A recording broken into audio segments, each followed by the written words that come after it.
À cet instant précis, tandis que vous lisez ces lignes, 340 millions de comptes européens sont en train d'être effacés du monde numérique.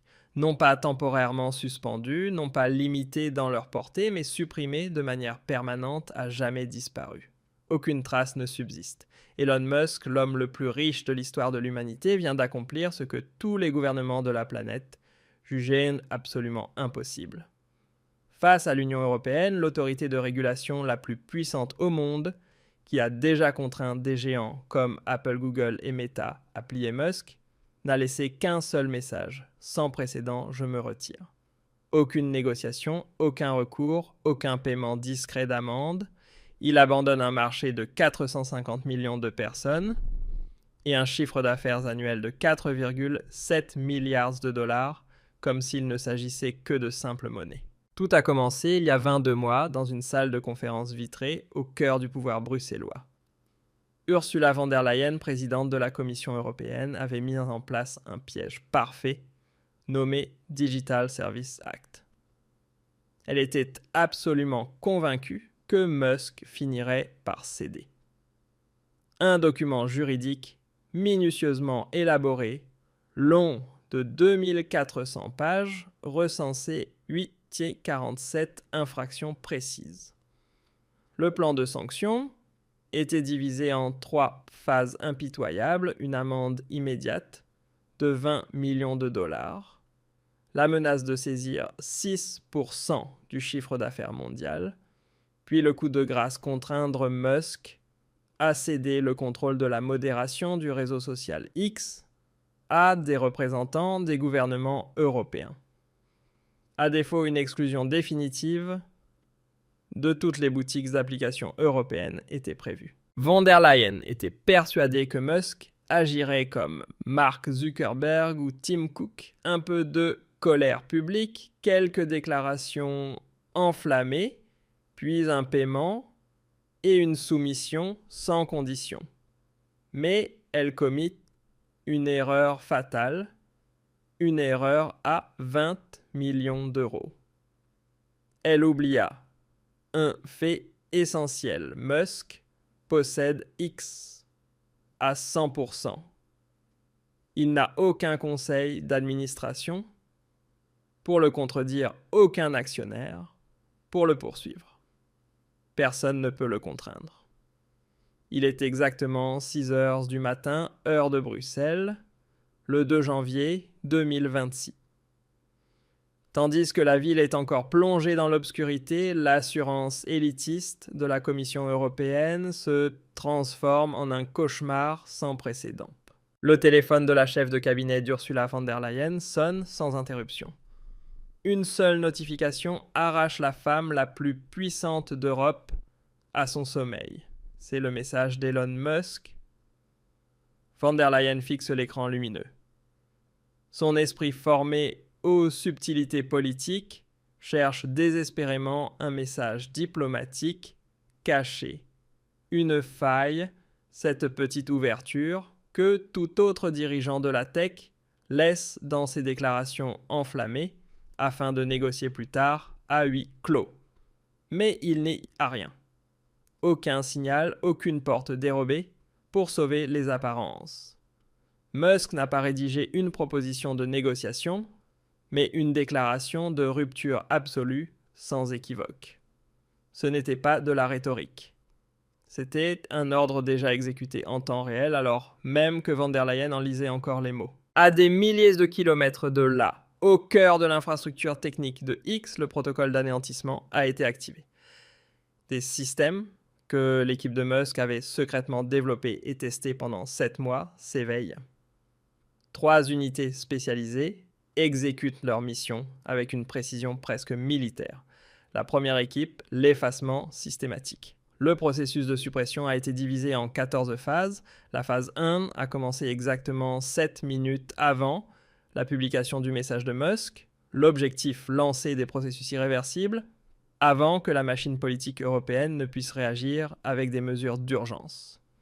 Les comptes européens sont isolés en masse de l'architecture globale de la plateforme. C'est un massacre numérique. Chaque compte associé a une adresse IP européenne, un numéro de téléphone ou un moyen de paiement est marqué en une fraction de seconde archivé cryptographiquement, puis supprimé définitivement des bases de données. Des millions de comptes. Une décennie entière de publications de débats, de relations professionnelles et de souvenirs effacés avec une brutalité telle que rien ne peut être restauré. Zéro récupération, aucune chance de retour. La deuxième équipe, la frappe préventive financière. Tandis que la première unité anéantissait des identités numériques, la seconde déclenchait un choc économique d'une brutalité calculée. Les contrats publicitaires avec les entreprises européennes furent annulés automatiquement et des notifications de résiliation déclenchèrent des remboursements immédiats, calculés au centime près. Les annonceurs qui avaient investi des millions dans leur campagne récupérèrent leurs fonds en temps réel. En seulement 72 heures, la valeur des contrats annulés atteignit 2-3 milliards de dollars. L'équipe financière de Musk avait tout anticipé. X perdrait définitivement 4-7 milliards de dollars de revenus annuels en Europe. Wall Street paniquerait, la valorisation de l'entreprise serait immédiatement dégradée. Pourtant, rien de tout cela ne fit vaciller Musk d'1 millimètre. C'était simplement le prix de son indépendance absolue. La troisième équipe, la prise de contrôle du récit mondial. Le coup stratégique le plus brillant se trouvait entre leurs mains. Il dominait la narration globale.